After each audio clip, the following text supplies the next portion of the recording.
আগুন লাগলে কিভাবে বাংলাদেশ ফায়ার সার্ভিস ও সিভিল ডিফেন্স ভূমিকম্প ও অগ্নি দুর্ঘটনা প্রতিরোধ ও সচেতনতা বৃদ্ধির লক্ষ্যে রাজধানীর মোহাম্মদপুর কেন্দ্রীয় কলেজে প্রাকৃতিক দুর্যোগ মোকাবেলায় করণীয় শীর্ষক প্রশিক্ষণ কর্মশালা অনুষ্ঠিত হয়েছে।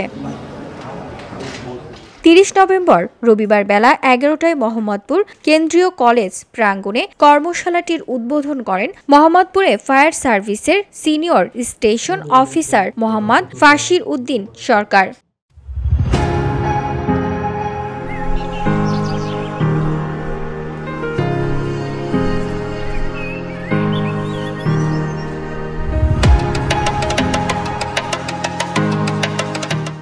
এ সময় মোহাম্মদপুরের ৮টি শিক্ষা প্রতিষ্ঠানের ৮৩ জন বিএনসিসির সদস্য অংশগ্রহণ করেন।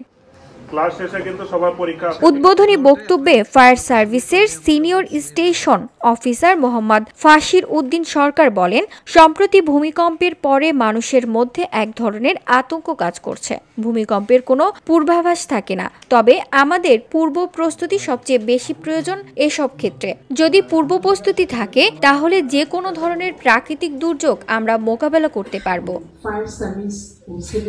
কর্মশালায় ভূমিকম্পের পরবর্তী সময়ে উদ্ধার কাজের বিশেষ প্রশিক্ষণ, এছাড়াও অগ্নি দুর্ঘটনা উদ্ধার, অগ্নি বিপর্যয়ের বিষয়ে প্রশিক্ষণ দেওয়া হয়। পাশাপাশি এসব দুর্ঘটনার সময় বিচলিত না হয়ে নিরাপদ স্থানে অবস্থানের বিষয়ে আলোচনা করা হয়।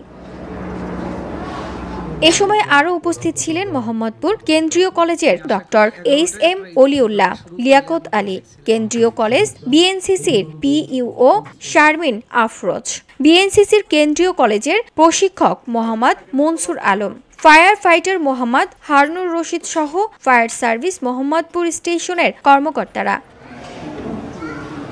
কর্মশালা শেষে বিএনসিসি সদস্যরা ভূমিকম্প ও অগ্নি দুর্ঘটনায় করণীয় একটি বিশেষ মহড়ায় অংশগ্রহণ করেন। VOD Bangla news desk.